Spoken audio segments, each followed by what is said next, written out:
I love bashing things that suck. Why?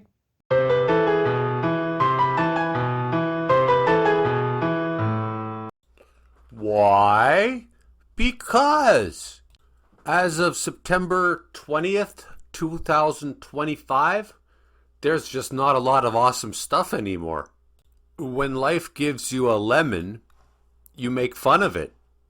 Now, when a band sucks, you have a right to be annoyed that they wasted your time and gave you slop. Same with movies. Maybe 15 years ago, someone called me negative and closed minded. And I said to them, what a negative and closed minded thing to say. So if you bash me for bashing a movie that you like, or a TV show, or a stupid band that you like, well, then you're just a hater. Now, an authentic hater hates something that sucks because they love things that are good. The best example in all of human history is The Last Jedi, because I, for one, truly, truly loved, and it was influenced, my whole life was shaped by Star Wars to a large degree, having been fed and bred on it since I was 4 years old, and then having them turn it into a disgrace and an embarrassment. And people did legitimately hate it. Unfortunately, there were many who turned it into an agenda for their political beliefs on the far right and on the far left. But, I mean, if it had been a good movie, there'd be no way to turn it into a political lynching. So when you actually hate something legitimately, it just means you have taste. And if you want to express your hatred of something, you have to be clever or funny. I get very annoyed by the people, is that what they're called? Human beings, who think that just because they're being sarcastic, that automatically makes them smart. Well, no, it doesn't. Sarcasm, just like everything, has to be clever or it will be stupid. Same with jokes. Just because you're joking doesn't mean it's funny. And so with hatred, I love the fact that you hate The Last Jedi, but you better be clever with your hatred, or else you're wasting my time. You're just shouting. It was around The Last Jedi, the time of that movie, that a lot of YouTubers such as Geeks and Gamers, Nerdrotic, comic book artist Pro Secrets came out of the woodwork.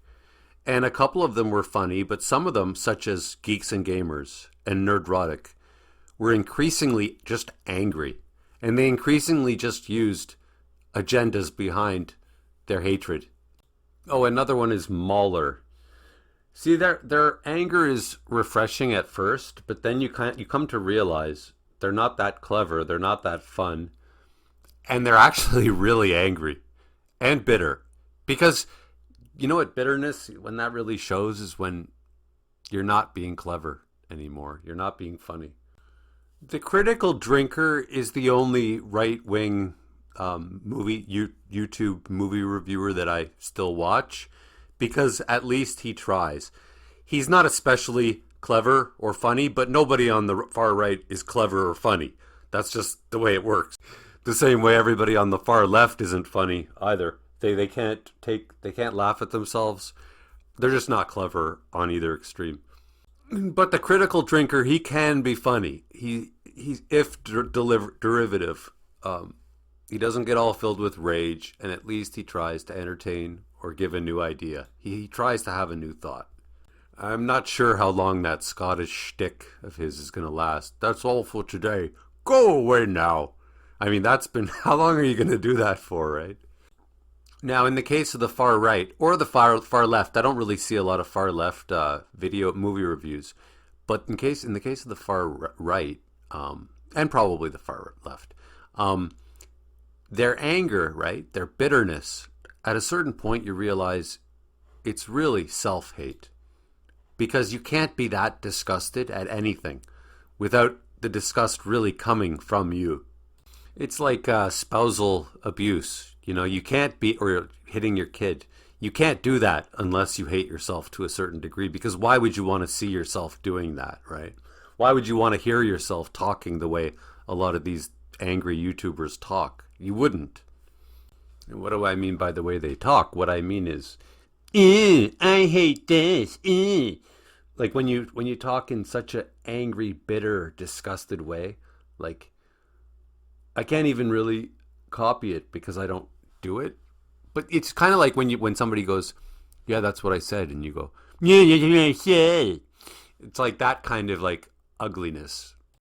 Jimmy Kimmel was canceled a few days ago, and all of the far right movie reviewers were just like so happy, and it was kind of sad to watch. And kind of amusing, mildly amusing. Like you're cheering on like something that's bad for your whole country, but okay, cheer it on, I guess, right? I didn't particularly feel either way about Jimmy Kimmel. I enjoyed some elements of him. He's certainly not lacking in talent, but he's certainly not shitting out talent. He's just like an average comedian. He's not bad at all. Not great. So I guess we got the age-old question. So what came first, the agenda or the actual dislike of the movie?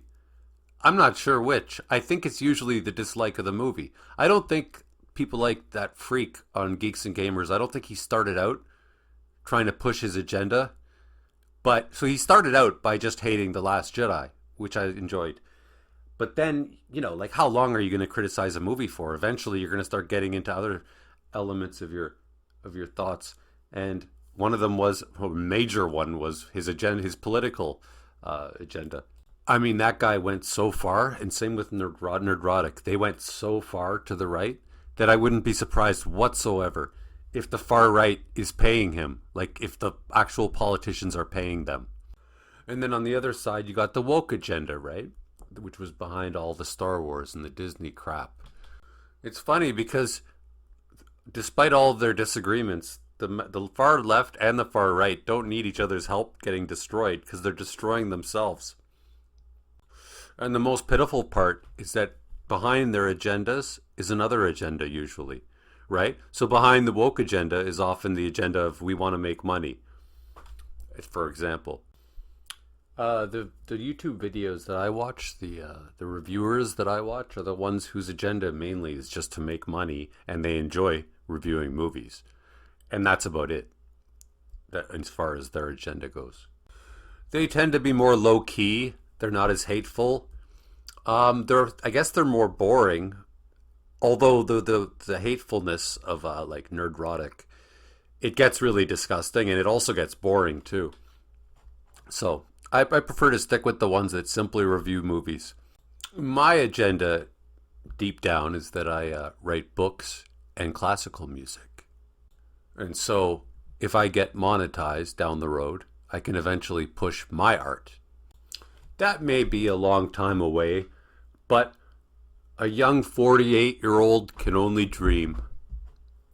A young 48-year-old can still dream. But a byproduct of my art is my study of art criticism. And so I've studied art criticism probably 1,000 times more than, I would say, certainly the hateful far right or far left movie reviewers. Yeah, 1,000 times more than them. My core belief is that art is more important than anything else. And I guess I can end this with the human warning that maybe if The Last Jedi hadn't been such a pile of shit, maybe MAGA never would have happened. Maybe we just wanted a good Star Wars movie.